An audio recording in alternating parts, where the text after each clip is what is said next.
오늘의 핫3. 첫 번째, 북한 김정은.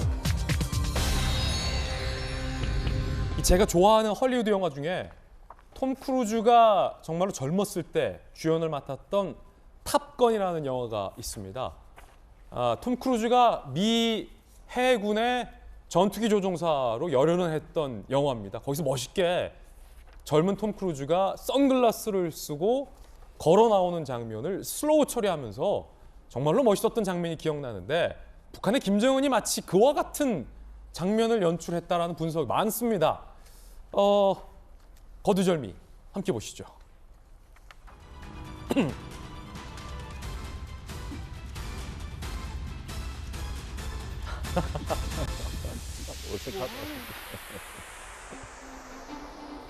자, 지금 북한 측이 편집한 것 그대로 저희들 보여드리고 있습니다.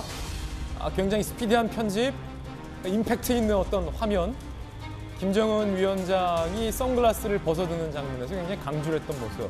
그리고 북한의 미사일이 굉장히 웅장하게 비춰지면서 이 장면이에요. 김정은 위원장이 선글라스를 쓰고 걸어 나오는 장면. 자꾸 왜 시계를 봅니까? 톰 크루즈의 탑건을 연상시킨다. 어떤 조간신문이 이렇게 분석하기도 했는데, 글쎄 비슷한 것 같기도 하고 전혀 다른 것 같기도 하고. 어쨌든 요는 북한이 이 미사일을 공개하는 영상에 김정은이 선글라스를 쓰고 이렇게 뭐 나름 화려하다면 화려할 수 있는 영상 편집 기법까지 동원해서 이 이례적인 화면을 연출했다라는 겁니다. 이렇게 막 돌리기도 하고요. 이게 저희 편집이 아닙니다. 북한의 편집 장면 그대로입니다. 자, 일단 통일연구원에서 북한 문제를 분석했었던 김수경 교수님, 김정은이 왜 저렇게 소위 폼 잡고 북한은 저렇게 화려한 기교를 부리면서 미사일 공개 영상을 편집 방송을 한 겁니까?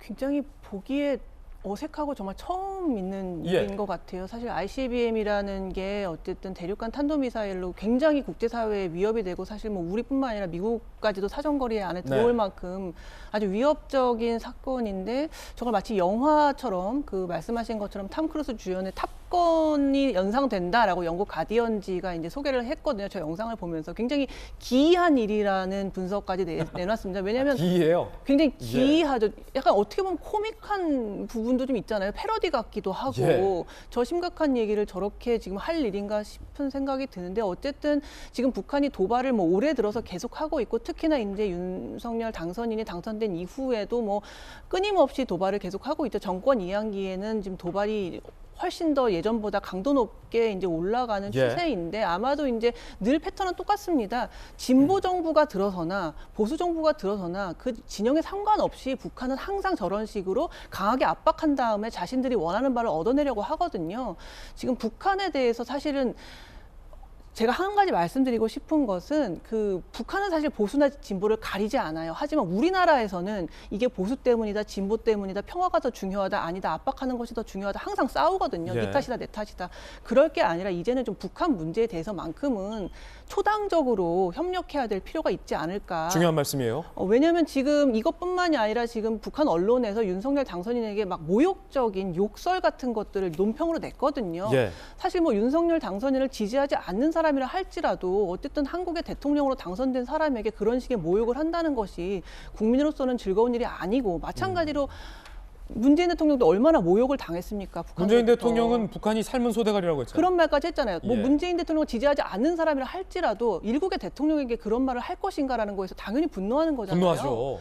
그렇기 때문에 북한 문제에 대해서만큼은 이제 우리끼리 싸우는 일은 제발 그만하고 초당적으로 좀 협력해야 된다라는 말씀 드리고 싶습니다. 한 가지 쟁점은 북한은 17형, 화성 17형을 쐈다, ICBM을 주장하고 있는데, 우리 군 일각에서는 아닌 것 같다, 저 15형인 것 같다라고 분석을 해놓고 있다는 부분입니다. 함께 보시죠. 현재로서는 단정할 수 없습니다. 한미정보당국은 24일 북한이 발사한 ICBM 추진체 데이터 화성 15형 같고 실험 영상도 짜깁기 같다. 그래서 저렇게 막 영상을 화려하게 탑건 했나요? 최근 발사한 세계 기종은 화성 17형으로 잠정 결론냈습니다. 군소식통 15형 쏘고 17형으로 위장한 것으로 보인다라는 일각의 관측도 나오고 있습니다. 그런가 하면 북한의 이 ICBM 발사는 아시다시피 명백한 유엔 안보리 결의 위반입니다. 전 세계가 한 목소리로 규탄해도 마땅할 사안입니다. 윤석열 대통령 당선인도 북한의 ICBM 미사일에 대해서 경고를 했는데 북한 매체들이 원색적으로 비난을 하고 나섰습니다. 북한에 엄중하게 경고한다. 도발로 얻을 수 있는 건 아무것도 없다라고 대통령 당선인이 경고를 했죠. 그러자 우리 민족끼리 대결병자 윤석열 대통령 번거지를 뒤집어 쓰는 것부터가 최대 재앙 들이닥칠 징조다. 대결 광신자이며 화근 덩어리다. 하여튼 험악한 말들은 저 연구하는 기관이 따로 있다고 하더라고요. 북한에서. 하도 궁금해서 탈북자분들에게 취재해보니까 저런 표현을 연구하는 기관이 따로 있대요. 북한이 원색적으로 비난을 하고 나섰습니다.